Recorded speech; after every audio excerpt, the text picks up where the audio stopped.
आमीन। मेरे भाइयों, रमजान का मुबारक महीना बिल्कुल करीब आ चुका है। मुझे नहीं मालूम कि आज सऊदी अरब में चांद नजर आया कि नहीं आया, कोई मैंने व्हाट्सएप पर अभी खबर नहीं देखी है।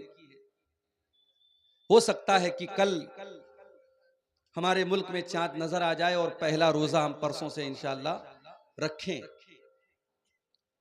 इस मुबारक महीने के इस्तकबाल के तौर पर, इसके वेलकम के तौर पर, इसके स्वागत के तौर पर मैं चंद बातें आपके सामने रखना चाहूंगा। हमारी और आपकी एक आदत है, हमारे घर में जब कोई बड़ा मेहमान आता है तो हम उस मेहमान के हिसाब से तैयारी करते हैं। कुछ नहीं करते तो कम से कम अपने घर को, अपने कमरे को, अपने आंगन को, अपने मेहमान खाने को हम साफ करते हैं कि भाई हमारा मेहमान आ रहा है, वो एक अच्छा मैसेज लेकर के जाए। रमजान का मुबारक महीना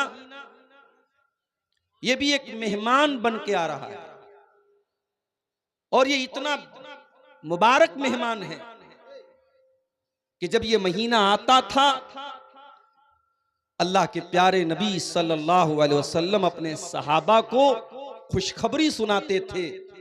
आप बताते थे सहाबा को कि बहुत बेहतरीन महीना आ चुका है, बहुत बरकत वाला महीना आ चुका है।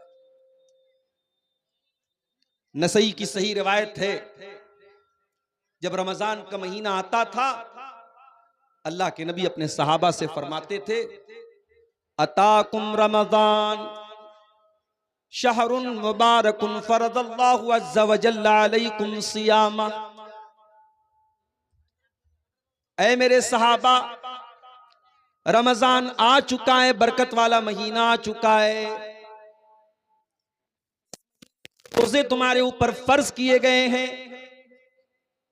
तुफ्तहु फी अब्वाबुस समा, इस महीने में आसमान के दरवाजे खोल दिए जाते हैं। व तुगलक़ु फी अब्वाबुल जहीम, और जहन्नम के दरवाजे बंद कर दिए जाते हैं। व तुगल्लु फी मरदतुश शयातीन, और इस महीने में सरकश किस्म के शैतानों को कैद कर दिया जाता है, जकड़ दिया जाता है। लिल्लाहि फीहि लैलतुन हिय खैरुम मिन अल्फि शहर, अल्लाह की कसम इस महीने में एक रात ऐसी है जो 1000 महीनों से बेहतर है। मन हुरिमा खैरहा फकद हुरिमल खैर कुल्ला, जो उस रात की इबादत से महरूम हो गया, जो उस रात की भलाई से महरूम हो गया, वो तमाम भलाइयों से महरूम हो गया। ये मुबारक महीना बिल्कुल करीब आ चुका है। इस मुबारक महीने के आने से पहले हम जरा अपना अपना जायजा लें कि हम रमजान में एंट्री करने जा रहे, रमजान में दाखिल होने जा रहे, हमारा हाल क्या है। कहीं ऐसा तो नहीं कि हम गुनाहों की दलदल में डूबे हुए हैं। कहीं ऐसा तो नहीं दुनिया में हमारे घर में मेहमान आता है, हम अच्छा कपड़ा पहनते हैं, घर को सजाते हैं, आंगन को सजाते हैं, और रमजान का महीना आ रहा है और हम और आप अल्लाह की नाफरमानियों में डूबे हुए हैं, गुनाहों में डूबे हुए हैं, हमारे दिल गंदगियों से भरे हुए हैं।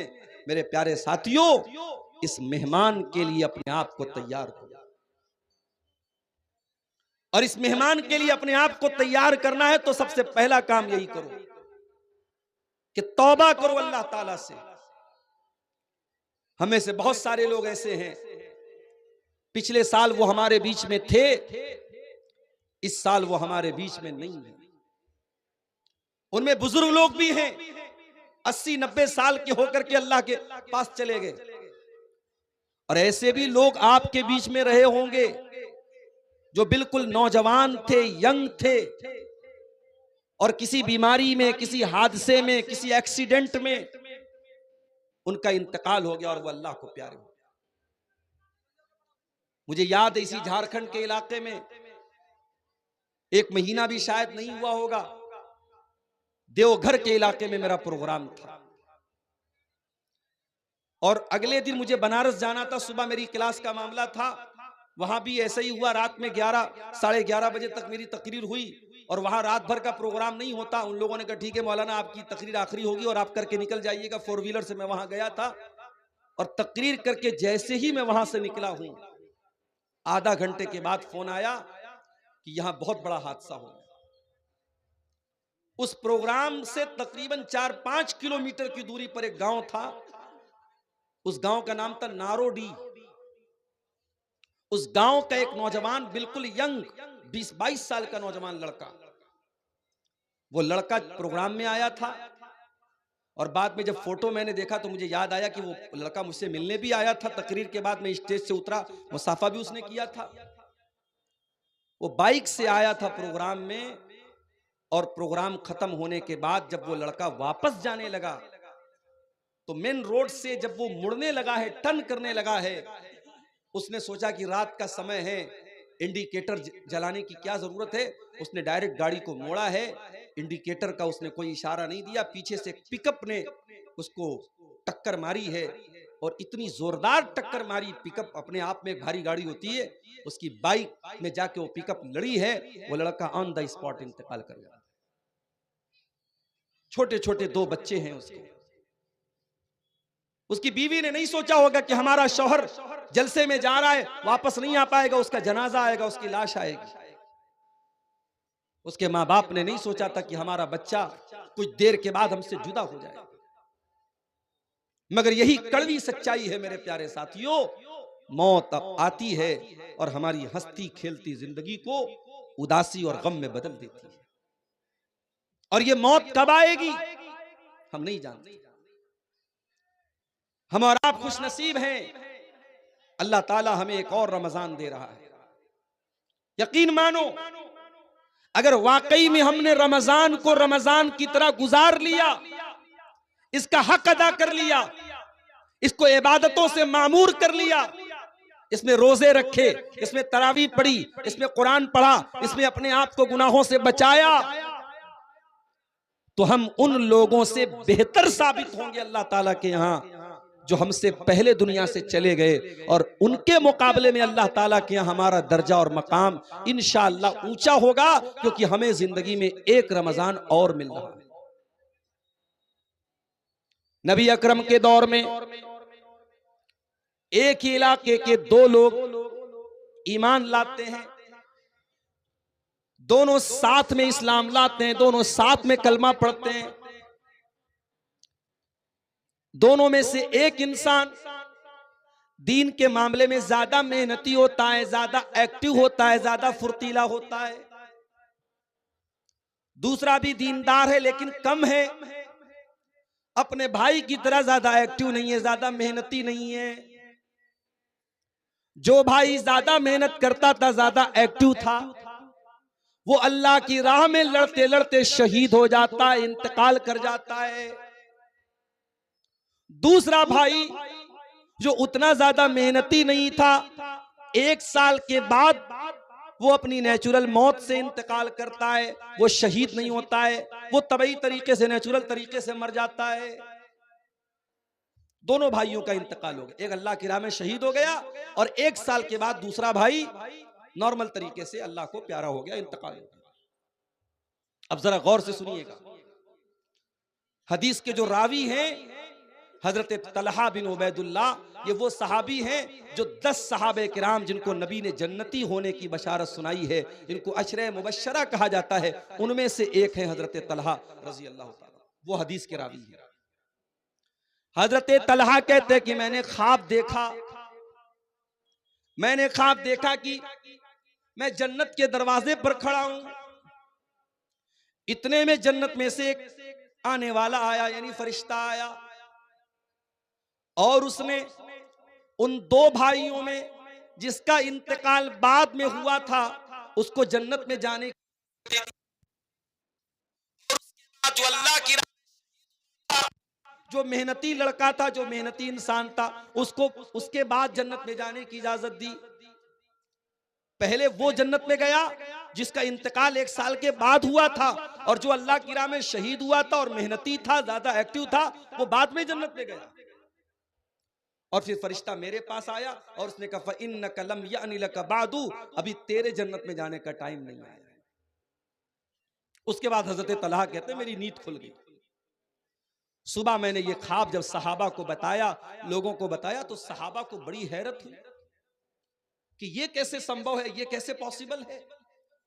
एक इंसान दीन के काम में आगे आगे रहता था, मेहनत करता था, अल्लाह की राह में शहीद हो गया था, वो बाद में जन्नत में जा रहा है, और जो उतना ज्यादा मेहनत नहीं करता था वो पहले जन्नत में जा रहा है। ये कैसे पॉसिबल है? जब ये बात अल्लाह के प्यारे नबी जनाब मोहम्मदुर रसूलुल्लाह सल्लल्लाहु अलैहि वसल्लम तक पहुंची, तो आपने सहाबा से पूछा कि किस बात पर तुम्हें हैरत है? सहाबा ने कहा अल्लाह के नबी, जिसका इंतकाल बाद में हुआ वो पहले जन्नत में कैसे चला गया, ये बात हमको समझ में नहीं आ रही है। अल्लाह की राह में शहीद होने वाला और दीन के काम में ज्यादा मेहनत करने वाला बाद में, और वो इंसान पहले जन्नत में चला गया, ये कैसे हो गया? आपने फरमाया सुनो, अलैसा कद मकस बादहु सनतन, जिसका इंतकाल बाद में हुआ था, क्या उसको 1 साल और ज्यादा नहीं मिला जिंदगी में? साहबा ने कहा 1 साल उसको ज्यादा मिला। अलैसा कद अद्रक रमजान, क्या उसको जिंदगी में 1 रमजान और ज्यादा नहीं मिला? हाँ अल्लाह के नबी, उसको 1 रमजान और ज्यादा मिला। वसल्ला फी सनतिन मिन सज्जती कज़ा व कज़ा, और साल भर में उसने इतनी ज्यादा नमाजें अपने भाई के मुकाबले में ज्यादा पढ़ी कि नहीं पढ़ी? हाँ अल्लाह के नबी, उसने 1 साल की ज्यादा नमाजें पढ़ी। आपने फरमाया फमा बैनहुमा अबादु मिम्मा बैनल अर्दि वस्समा, दोनों के मकाम और मर्तबे के बीच में उतनी ही दूरी है जितनी जमीन और आसमान के बीच में दूरी है। अल्लाह अकबर। 1 साल बाद मरने वाला इंसान अपने भाई से मकाम और मर्तबे में इतना दूर है, इतना बड़ा उसका मकाम है जितना जमीन और आसमान के बीच का फासला और गैपिंग है। मेरे प्यारे साथी, हम और आप वो खुशनसीब लोग हैं मेरे साथ, हमें जिंदगी में 1 रमजान और मिलने जा रहा है। दुआ कीजिए, और सहाबा भी ये दुआ करते थे, अल्लाहुम्मा सल्लिम लना, अल्लाहुम्मा सल्लिमना ले रमजान, ऐ अल्लाह तू रमजान तक हमको सलामत रख, वसल्लिम लना रमजान, और रमजान को सलामती वाला हमारे लिए बना दे, व तसल्लम हो मिन्ना मुतकब्बला, और रमजान में हम जो इबादत करें ऐ अल्लाह तू उसको कबूल फरमा ले। ये सहाबा की दुआ थी, ये ताबईन की दुआ थी। मेरे साथियों आओ दुआ करें हम, अल्लाह ताला हमको सेहत के साथ, सलामती के साथ रमजान के महीने को गुजारने की तौफीक अता फरमाए। देखिए बीच बीच में माहौल मैं देख रहा हूं कि कहीं से कुछ शोर होने लगता है, कोई आवाज आने लगती है। आप सुकून से तकरीर सुने। मैं बहुत लंबी तकरीर आज कर नहीं पाऊंगा, मेरे पास टाइम भी कम है, आखिर में चंदा भी करना है। आप सुकून से सुने, इंशाअल्लाह जो बातें आपके सामने बयान होंगी बहुत अहम बातें और काम की बातें आपके सामने आएंगी। आप मजलिस का जो वकार है, सुकून है, आप बहुत सीरियस होकर सुन रहे हैं, इसको बाकी रखिए। मेरे भाइयों, मैंने जो आयत आपके सामने खुतबे में पढ़ी थी वो सूरह निसा की आयत थी।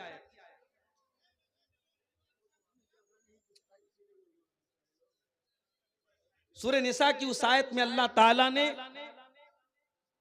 ईमान वालों से एक वादा किया है। जरा उस वादे को देखिए, अल्लाह ने क्या वादा किया। इन तजतनिबू कबाइर मा तुनहूना अन्हु, अगर तुम बचोगे बड़े बड़े गुनाहों से, कबीरा गुनाहों से, इन तजतनिबू कबाइर मा तुनहूना अन्हु, अगर तुम उन बड़े बड़े गुनाहों से बचोगे जिनसे तुमको मना किया जाता है, रोका जाता है, इन तजतनिबू कबाइर मा तुनहूना अन्हु नुकफ्फिर अन्कुम सय्यिआतिकुम, अगर तुम कबीरा गुनाहों से बचोगे, अगर तुम बड़े बड़े गुनाहों से बचोगे तो हम बाकी के गुनाहों को तो ऐसे ही माफ कर देंगे। वनुदखिलकुम मुदखलन करीमा, और हम तुमको बेहतरीन जगह में दाखिल करेंगे, जन्नत में दाखिल करेंगे, हम तुमको जन्नती बना देंगे अगर तुम कबीरा गुनाहों से बचोगे। सवाल ये पैदा होता है, कबीरा गुनाह किसको कहते हैं? अभी रुक जाइए, कबीरा गुनाह किसको कहते हैं इसका मतलब हम अभी आपको समझाएंगे। आइए एक और आयत देखते हैं, कुरान के 27वें पारे की सूरह नज्म की आयत। अल्लज़ीना यज्तनिबून कबाइरल इस्मि वल फवाहिश इल्लल लमम, अल्लाह के नेक बंदे वो होते हैं जो कबीरा गुनाहों से और गंदे कामों से बचते हैं, जो जिना से बचते हैं, जो बदकारी से बचते हैं, जो फहश कामों से, वल्गर कामों से, अश्लील कामों से बचते हैं। इल्लल लमम, हाँ अगर कभी पैर फिसल जाए, कभी कोई छोटी मोटी गलती हो जाए तो अलग बात है इंसान होने के नाते, लेकिन अल्लाह के नेक बंदों की पहचान यही है कि वो बड़े बड़े गुनाहों से बचते हैं। अल्लज़ीना यज्तनिबून कबाइरल इस्मि वल फवाहिश इल्लल लमम, अल्लाह फरमाता है वो बड़े बड़े गुनाहों से बचते हैं अल्लाह के नेक बंदे। इन्ना रब्बका वासिउल मगफिरा, बेशक तुम्हारा रब बहुत ज्यादा माफ करने वाला है। हुवा आलमु बिकुम इज अंशाकुम मिनल अर्दी, अल्लाह तो तुम्हें तब से जानता है जब तुम्हें अल्लाह ताला ने मिट्टी से पैदा किया था। तुम्हारे बाप आदम को अल्लाह ताला ने मिट्टी से पैदा किया था।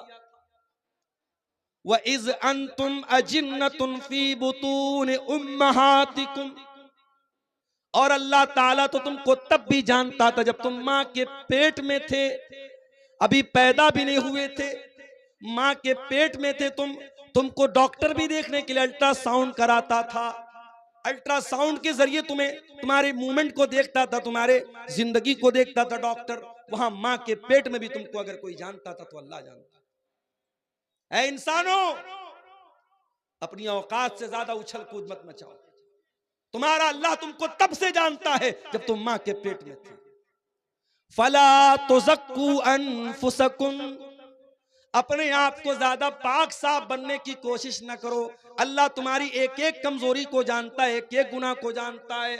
हुवा आलमु बिमन इत्तका, अल्लाह को खूब पता है कि कौन अल्लाह से डरने वाला है, कौन मुत्तकी है, कौन परहेजगार है। दो आयतें मैंने आपके सामने पढ़ी, एक सूरह नज्म की आयत पढ़ी और एक सूरह निसा की आयत। इन दोनों आयतों में कॉमन बात क्या मिली कि अल्लाह के जो नेक बंदे होते हैं वो कबीरा गुनाहों से बचते हैं।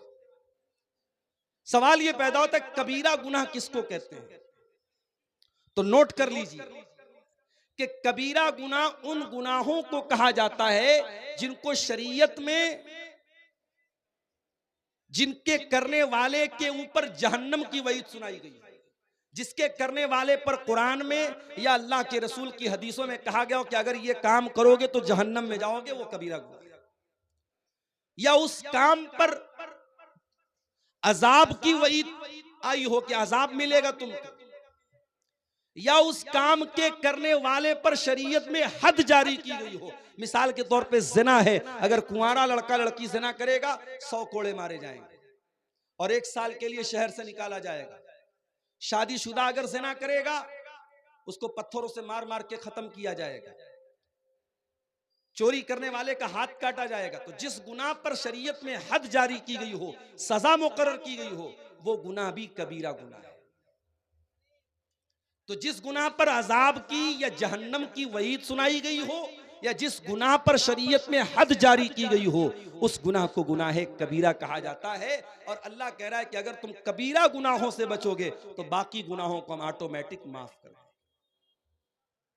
अब सवाल यह पैदा होता है कि कौन कौन से गुनाह ऐसे हैं जो कबीरा गुनाह है। बहुत सारे ऐसे गुनाह हैं और 1-1.5 घंटे की, 1.25 घंटे की तकरीर में उन सारे गुनाहों को आपके सामने बयान नहीं किया जा सकता। उलमा ने मोटी मोटी किताबें लिखी है, कभी मौका मिले तो पढ़ो मेरे प्यारे साथी। अगर फेसबुक से और इंस्टाग्राम से और सोशल मीडिया पर वाहियात चीजों को देखने से अगर मौका मिले तो कम से कम कुछ मुताला कर लो, कुछ स्टडी कर लो, कुछ पढ़ लो। और ये तो हमारे बड़े काम की चीजें और हमारी आखिरत की नजात इससे जुड़ी है कि हम जाने कि वो कौन से गुनाह हैं जो कबीरा गुनाह है, ताकि उन गुनाहों से हम अपने आप को, अपने दामन को बचा लें। तो सारे गुनाहों को तो बयान नहीं किया जा सकता, चंद मोटी मोटी चीजों को, चंद अहम चीजों को जिनको शरीयत में कबीरा गुनाह कहा गया है, आज की तकरीर में मैं बयान करूंगा और उसके बाद आपसे इजाजत ले लूंगा। सबसे बड़ा गुनाह, कबीरा गुनाहों में भी सबसे बड़ा गुनाह, अकबरुल कबाइर कौन सा गुनाह है? चलो भाई जमालपुर वालों, चलो आपका एक इंटरव्यू ले लेते हैं, बताओ कौन सा गुनाह है? शिर्क करना। अकबरुल कबाइर, तमाम कबीरा गुनाहों में सबसे बड़ा गुनाह क्या है? अल्लाह के साथ शिर्क करना। क्या मतलब अल्लाह के साथ शिर्क करना? अल्लाह के साथ शिर्क करने का मतलब यह है कि अल्लाह ताला का हक किसी और को दे देना। जो काम अल्लाह ताला के लिए करना जायज है, वो काम किसी और के लिए करना। मिसाल के तौर पे अल्लाह के अलावा किसी और से दुआ करना, अल्लाह के सिवा किसी और के नाम से जानवर ज़बाह करना, अल्लाह के सिवा किसी और के आगे सजदा करना, अल्लाह के सिवा किसी और के बारे में ये अकीदा रखना कि ये मेरी बिगड़ी बना देगा, ये मेरी बीमारी दूर कर देगा, ये मेरी तकलीफ दूर कर देगा, ये मेरा दुख दूर कर देगा। ये शिर्क है। और ये शिर्क कितना बड़ा गुनाह है, आइए कुरान खोलते हैं। इन्नल्लाह ला यगफिरु अन युशरक बिही व यगफिरु मा दून ज़ालिका लिमन यशा। अल्लाह ताला शिर्क को माफ नहीं करेगा। शिर्क से छोटे जो गुनाह हैं, शिर्क से कमतर जो गुनाह हैं, वो तो अल्लाह ताला क्या माफ हो जाएंगे, शिर्क माफ होने वाला नहीं है। इन्नहु मन युशरिक बिल्लाहि फक़द हर्रमल्लाहु अलैहिल जन्नह। जो अल्लाह के साथ शिर्क करेगा, अल्लाह ताला ने उसके ऊपर जन्नत को हराम कर दिया है। व मअवाहुन्नार, उसका ठिकाना जहन्नम है। व मा लिज़्ज़ालिमीन मिन अंसार, और शिर्क करने वालों का अल्लाह ताला क्या कोई मददगार नहीं होगा, कोई साथ देने वाला नहीं होगा। इतना खतरनाक गुनाह है शिर्क। अल्लाह ने कुरान में सूरह अनाम के अंदर 18 नबियों का जिक्र करने के बाद फरमाया, वलौ अशरकू लहबिता अन्हुम मा कानू यामलून। अगर हमारे ये 18 नबियों ने भी अगर शिर्क किया होता, इनकी सारी नेकियां बर्बाद हो गई होती। सबसे बड़ा गुनाह शिर्क। अल्लाह कुरान में अपने नबी से कहता है, वलक़द ऊहिया इलैका व इलल्लज़ीना मिन क़ब्लिका लइन अशरकत लयहबतन्न अमलुक व लतकूनन्न मिनल ख़ासिरीन। ऐ मेरे हबीब, अगर आपने भी शिर्क कर दिया तो आपके भी तमाम के तमाम अमल बर्बाद हो जाएंगे और आप भी खसारा उठाने वालों में से हो जाएंगे। शिर्क से अपने आप को बचाओ मेरे साथ। आज मैं इस इलाके में बैठा हूं और खुशी के साथ ये कहता हूं कि ये वो इलाका है जहां आपको शिर्क के अड्डे बहुत कम ना। एक बड़ी तादाद हमारे उन भाइयों की है जो कुरान और हदीस को फॉलो करते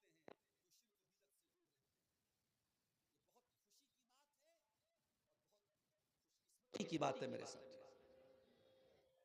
आप यकीन नहीं करेंगे, मेरे पास ऐसे भी फोन आते हैं कि मौलाना साहब मैं फला इलाके में रहता हूं, मेरे घर से करीब में कोई ऐसी मस्जिद नहीं है जहां सही तरीके से नमाज पढ़ी जाती है। मस्जिदें हैं, सुन्नत के खिलाफ नमाज पढ़ी जाती है, मस्जिद के अंदर कब्र है, मजार है, सजदा होता है, शिर्क होता है। हमारा दिल गवारा नहीं करता उस मस्जिद में नमाज पढ़ने के लिए, हम क्या करें। आज आपके घर से चंद कदम की दूरी पर मस्जिद है और आप सुकून के साथ सुन्नत के तरीके पर नमाज पढ़ते हैं, ये बहुत बड़ी बात है मेरे साथियों। बहुत सारे लोग इस नेमत से महरूम हैं। अगर अल्लाह ताला ने आपको ऐसे माहौल में पैदा किया है कि आप अल्लाह की तौहीद पर हैं, अल्लाह का शुक्र अदा कीजिए। बहुत सारे लोग इस नेमत से महरूम हैं। मेरे प्यारे साथियों, इस तौहीद की नेमत की कदर कीजिए और मरते दम तक शिर्क से अपने दामन को बचाइए और अपने बच्चों को भी बचाइए। कभी कभी ऐसा भी होता है, बाप तो बहुत तौहीद वाला है, लेकिन बाप ने बच्चों की तरबियत नहीं की, बच्चों को मदरसे में नहीं पढ़ाया, बच्चों को कुरान नहीं पढ़ाया, बच्चों को दीनियात नहीं पढ़ाई। बच्चा कहां पढ़ता था? कॉन्वेंट में पढ़ता था। बाप तो बड़ा खुश था कि साहब मेरा बेटा तो इंग्लिश मीडियम में पढ़ता है, मेरी बच्ची तो इंग्लिश मीडियम में पढ़ती है, हाई फाई इंग्लिश बोलती है, घर में आती पहले पापा को देख के गुड नाइट पापा, गुड मॉर्निंग पापा बोलती है। माँ बाप तो इसी में खुश हो गए साहब। जरा से 4 अंग्रेजी के जुमले क्या बच्चे ने बोल दिए, आप तो खुश हो गए। मगर ये अंग्रेजी के चंद जुमले जो आपके बच्चे ने सीखे हैं कि इतने भारी पड़ जाएंगे आपके ऊपर जब ये बच्चा बड़ा होगा और वो अल्लाह की तौहीद से दूर होगा। और आज इसी पाकुड़ के इलाके से मेरे पास व्हाट्सएप पर मैसेज आया कि मौलाना जरा इस पर भी आप बोलिएगा। आज कई लड़कियों की आईडी है, मुसलमान लड़कियों की आईडी है, और आपके इसी पाकुड़ बरहरवा फरक्का इस पूरे बेल्ट से ताल्लुक रखने वाली वो लड़कियां हैं, उनके बॉयफ्रेंड कौन हैं, उनके सोशल मीडिया पर उनकी दोस्ती किससे है, गैर मुस्लिम लड़कों से है, और उनके साथ उनका उठना बैठना और उनके साथ दोस्ती करना, घूमना फिरना हो रहा है। काफिर और मुशरिक लड़कों के साथ वो लड़कियां घूम रही हैं, फिर रही हैं, जिना कर रही हैं, बदकारी कर रही हैं, और यहां तक कि वो लड़कियां बाद में अपने उन बॉयफ्रेंड के साथ शादी करती हैं और इस्लाम को छोड़ करके मुर्तद हो जाती। ये क्यों हो रहा है मेरे साथियों? ये इसीलिए हो रहा है कि आपकी आने वाली नस्ल इसको मालूम ही नहीं कि ईमान क्या है।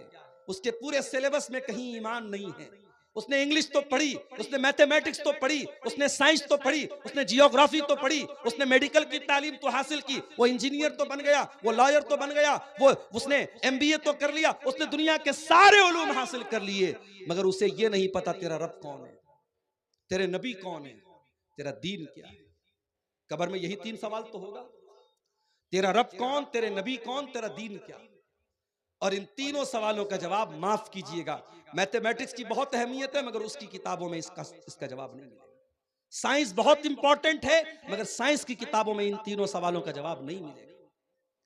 इन तीनों सवालों का जवाब कहां मिलेगा?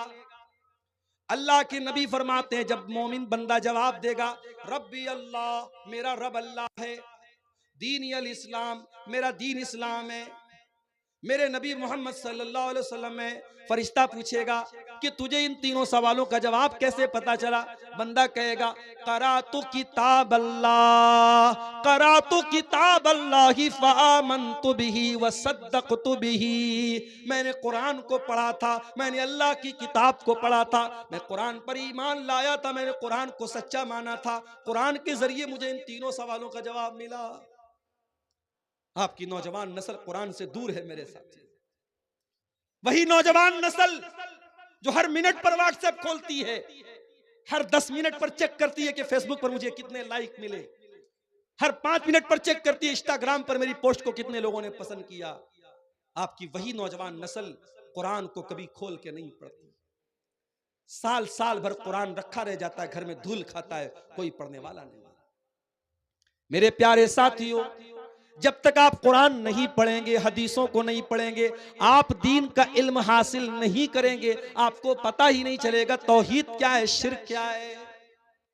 इसीलिए अल्लाह कुरान में कहता है, इन्नमा यख्शल्लाह मिन इबादिहिल उलमा, अल्लाह के बंदों में अल्लाह से वही डरेगा जो आलिम होगा।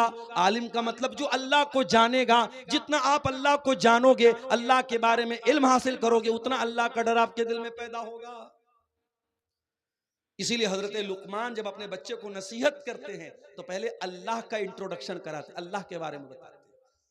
या बुनैया इन्नहा इन तकुम मिस्काल हब्बतिन मिन खरदलिन फतकुन फी सखरतिन औ फिस समावाति औ फिल अर्दि याति बिहल्लाह इन्नल्लाह लतीफुन खबीर। ऐ मेरे बच्चे, अगर एक राई के दाने के बराबर भी कोई चीज आसमानों में कहीं होगी, किसी चट्टान के नीचे छुपी हुई होगी, जमीन में कहीं होगी, अल्लाह ताला एक राई के दाने के बराबर चीज को सामने ले आएगा। अल्लाह ताला तो बारीक से बारीक चीज की खबर रखने वाला है।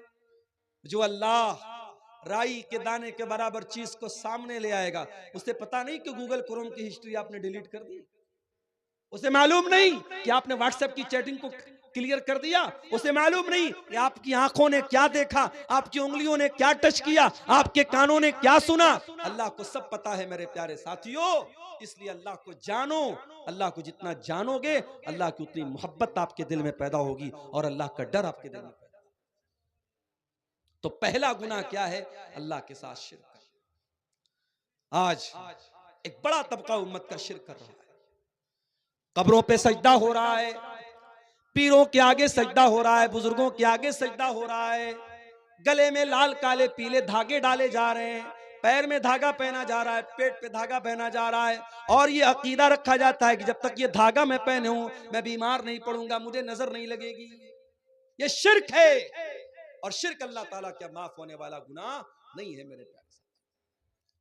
इसीलिए शायर कहता है, वो दी जिससे तौहीद फैली जहां में, वो दी जिससे तौहीद फैली जहां में, वो बदला गया आके हिंदोसिता में।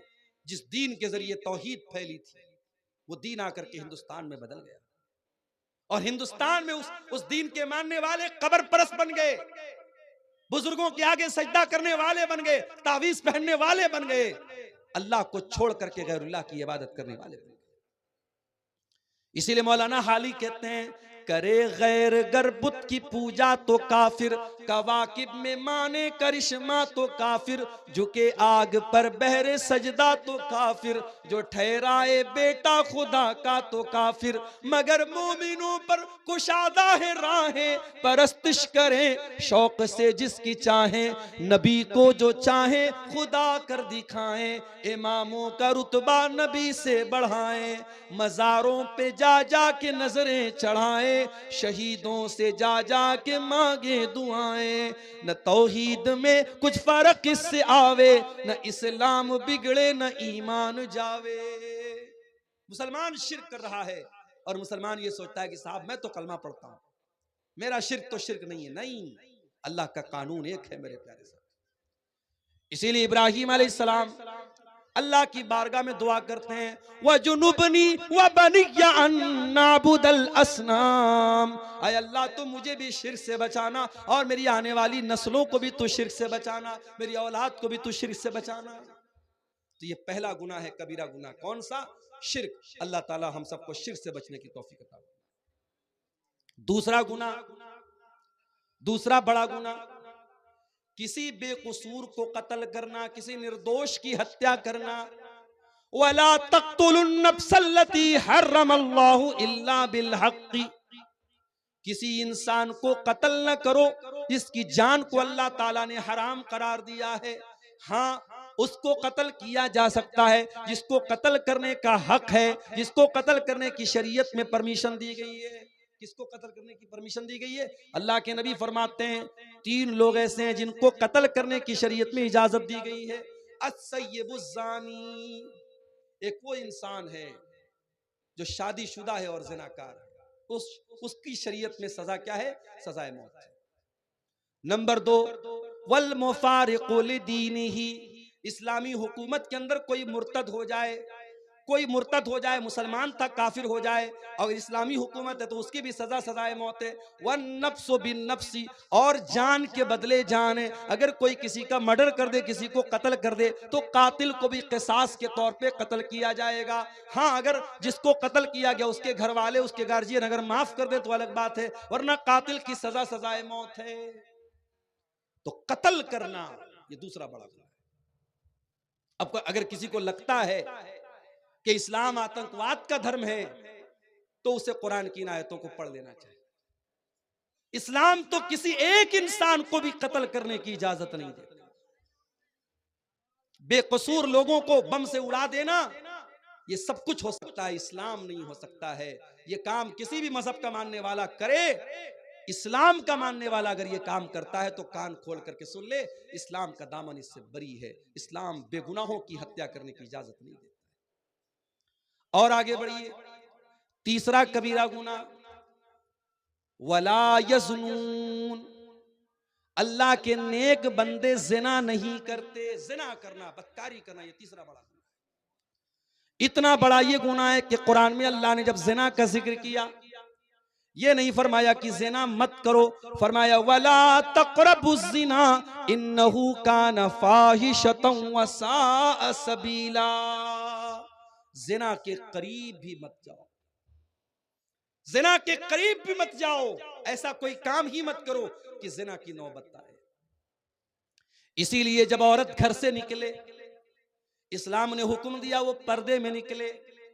या अय्युहन नबिय्यु कुल लि अज़वाजिका व बनातिका व निसाइल मुमिनीना युदनीना अलैहिन्ना मिन जलाबीबिहिन्ना ज़ालिका अदना अन युरफ़ना फला युज़ैन। ऐ नबी, अपनी बीवियों से कह दीजिए, अपनी बेटियों से कह दीजिए और तमाम मुसलमान औरतों से कह दीजिए, जब वो घर से निकले तो अपने ऊपर जिल्बाब डाल लें, अपने ऊपर चादर डाल लें, अपने हुस्न की नुमाइश न करें, अपनी खूबसूरती को जाहिर न करें, पर्दे में रहें। ये पर्दा उनकी पहचान बनेगा, ये पर्दा दुनिया को बताएगा ये इज्जतदार लड़कियां हैं और कोई उनको छेड़ने की जरूरत नहीं करेगा। ये पर्दे का हुक्म क्यों दिया गया? ताकि ज़िना के कोई करीब भी न जाए। मर्दों को हुक्म दिया गया, कुल लिल मुमिनीना यगुद्दू मिन अबसारिहिम। ऐ नबी, मोमिन मर्दों से कह दीजिए अपनी निगाहों को नीची रखें, व यहफज़ू फुरूजहुम, और अपनी शर्मगाह की हिफाजत करें। ये निगाहों को नीची रखने का हुक्म क्यों दिया गया? ताकि आप ज़िना के करीब न जाए। नौजवान लड़का शादी के काबिल हो जाए, नौजवान लड़की शादी के काबिल हो जाए, क्यों हुक्म दिया गया कि जल्दी से उसकी शादी की जाए ताकि कोई ज़िना के करीब न जाए?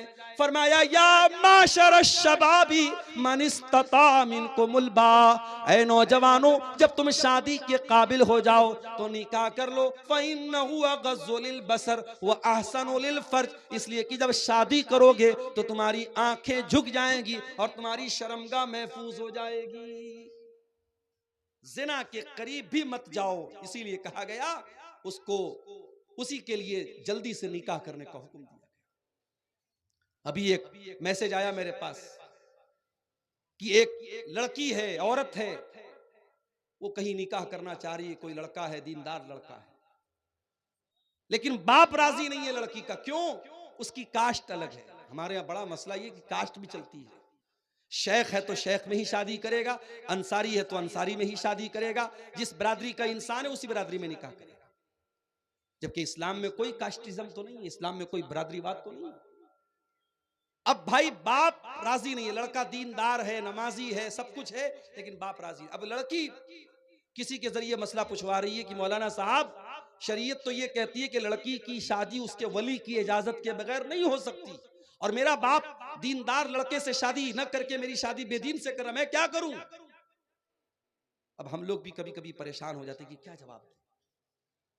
भाई इस्लाम में लड़की के निकाह के लिए कंडीशन है, शर्त है कि लड़की के वली का राजी होना। अगर लड़की का बाप जिंदा है तो बाप वली है, और लड़की अपने बाप को राजी किए बगैर शादी नहीं कर सकती।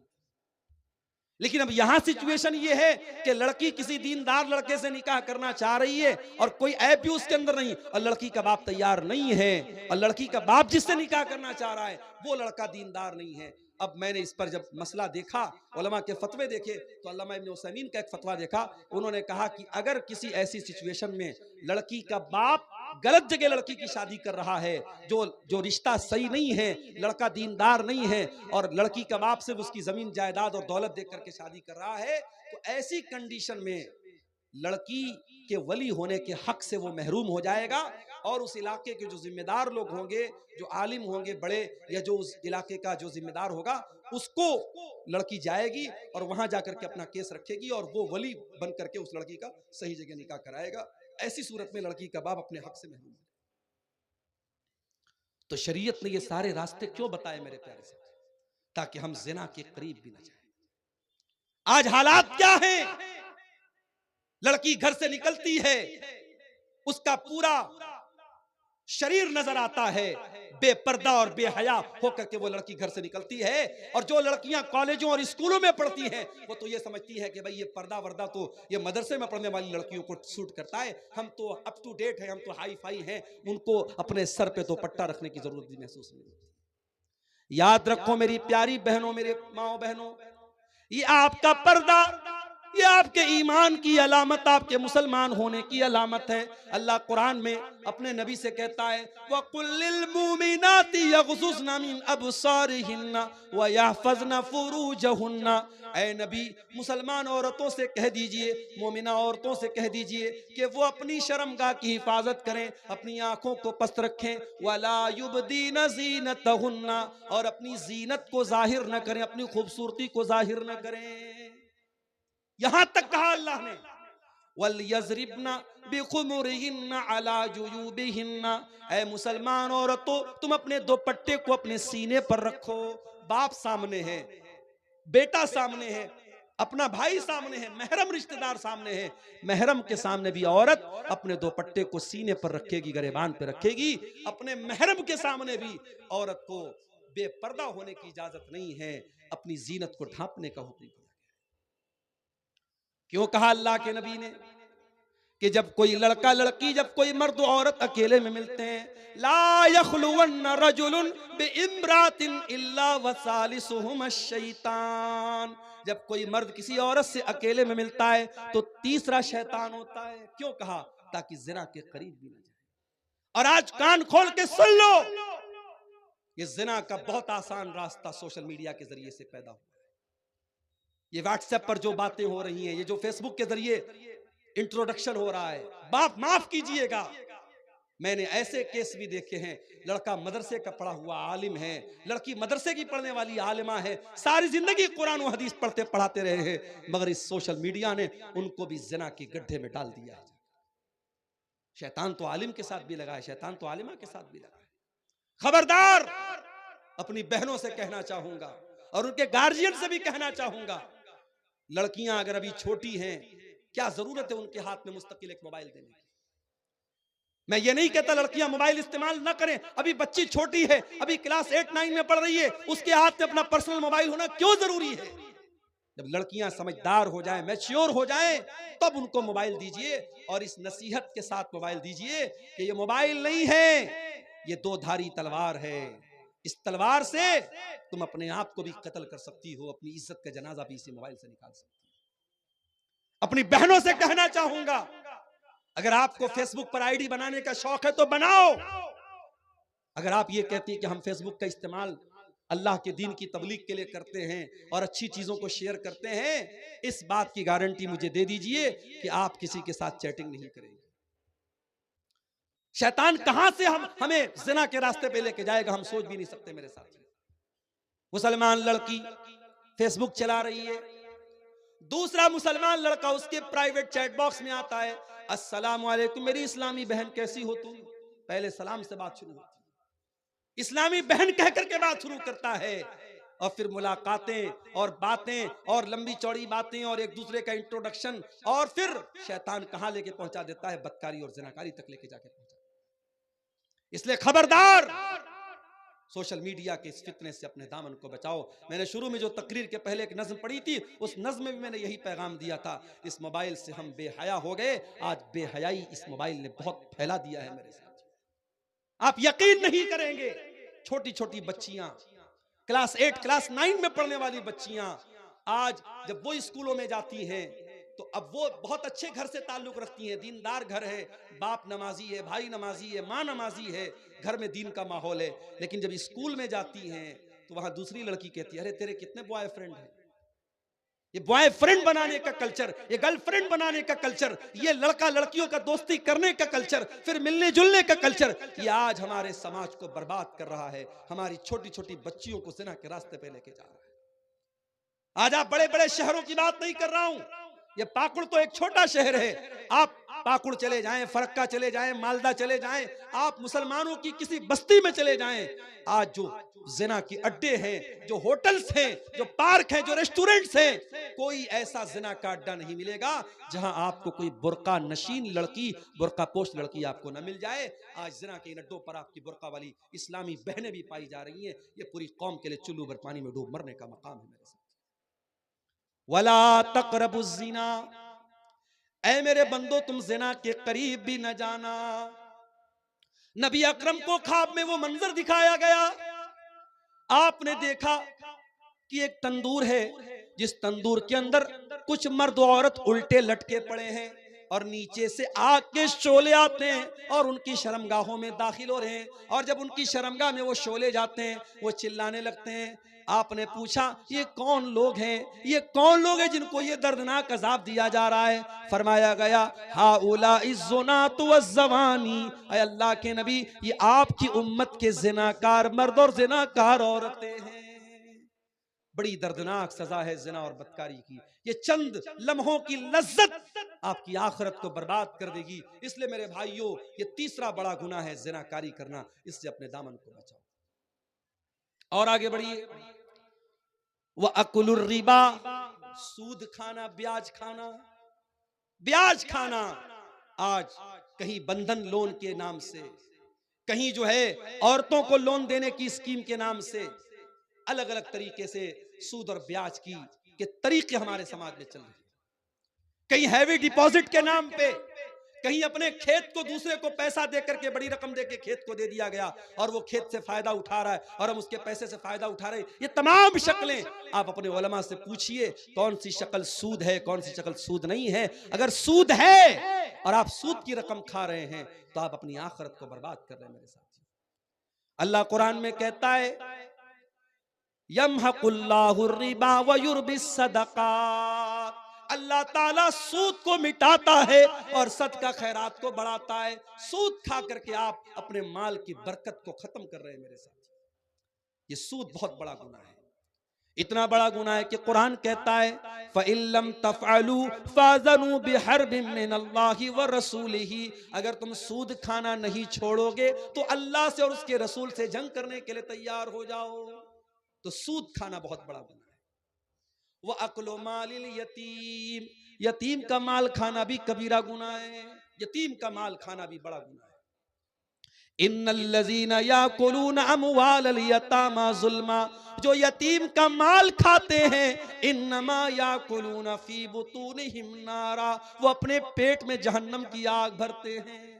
कभी किसी यतीम का माल मत खाओ। अगर आपके भाई का इंतकाल हो गया और आपके भाई के छोटे छोटे बच्चे यतीम बच्चे हैं तो बेदर्द बेरहम न बन जाओ और ये मत कहो शरीयत की दुहाई देते हुए कि अरे इन यतीमों का कुछ नहीं बनता, मेरे बाप की मीरास में तो मेरा हक बनता है, मेरा भाई तो मर गया, बाप की जिंदगी में उसका नहीं बनता। उन यतीमों पर तरस खाओ और अपने बाप से कह करके उन यतीमों को भी उन वसीयत का हक दिलवाओ ताकि वो बच्चे जो है वो यतीम बच्चे महरूम न रह जाए। और एक दो बातें और बयान करके फिर हम जलसे के असल मकसद की तरफ आएंगे और आप सबसे अपील करेंगे कि आप आइए और मेरे हाथ पर आप मस्जिद के लिए जो चंदा है वो देते हुए जाए। मेरे पास अब वक्त बिल्कुल 20 मिनट का वक्त बचा है। एक दो बातें और बयान करके हम चंदे की तरफ आते हैं। कबीरा गुनाहों की बात हम कर रहे हैं मेरे साथ।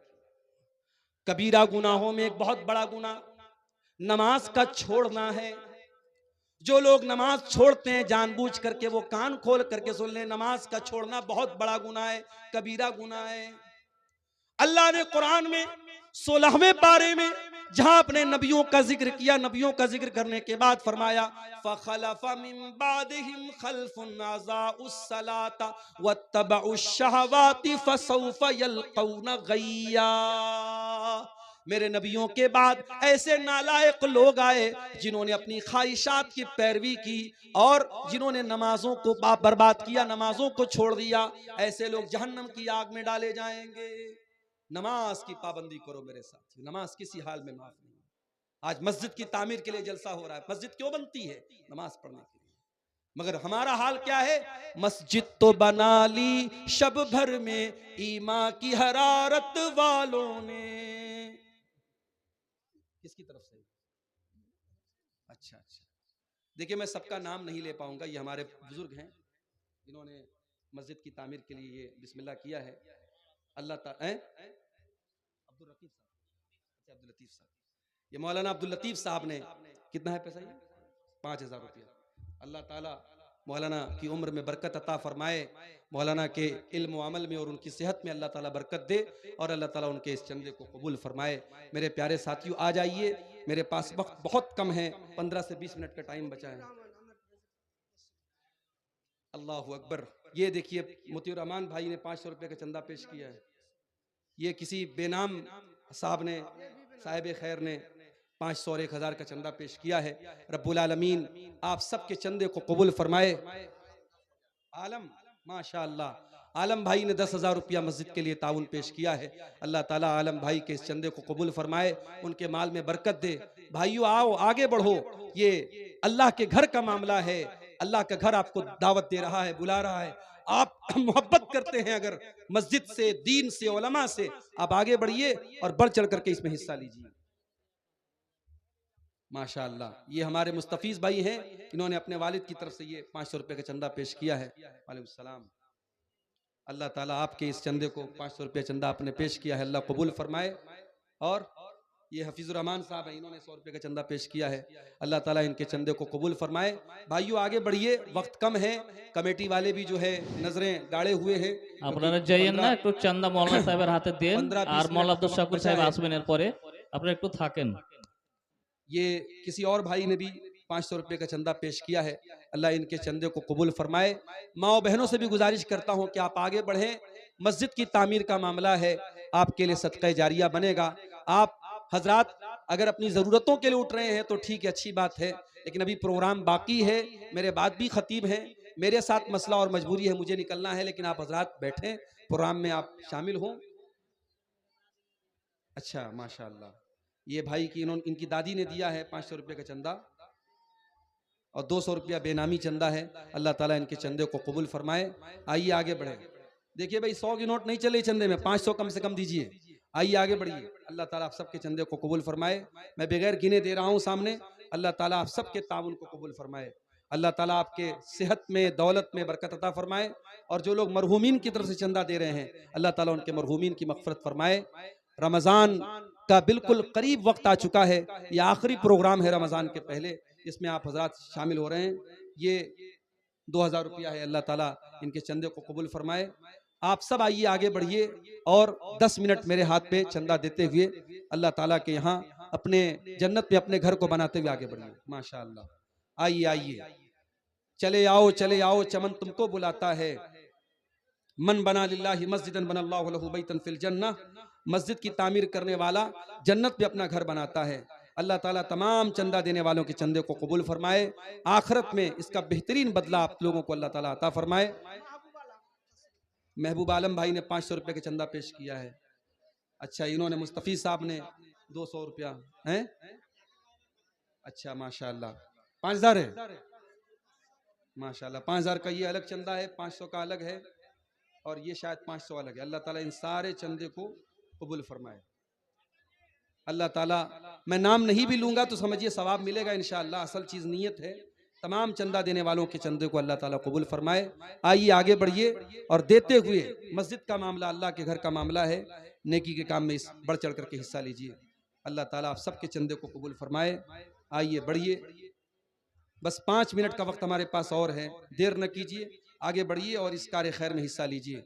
अल्लाह आप सबके ताउन को कबूल फरमाए। अल्लाह आप माशाअल्लाह अल्लाह ताला कबूल फरमाए। आइए आगे बढ़िए। माशाअल्लाह माशाअल्लाह, अल्लाह ताला आप लोगों की इस चंदे को इस मस्जिद की तामीर में अल्लाह ताला कबूल फरमाए और जल्द से जल्द तौफीक दे इस गांव के लोगों को कि शानदार मस्जिद को ये तामीर करें। माशाअल्लाह माशाअल्लाह। आइए आइए, अल्लाह ताला आप सबके चंदों को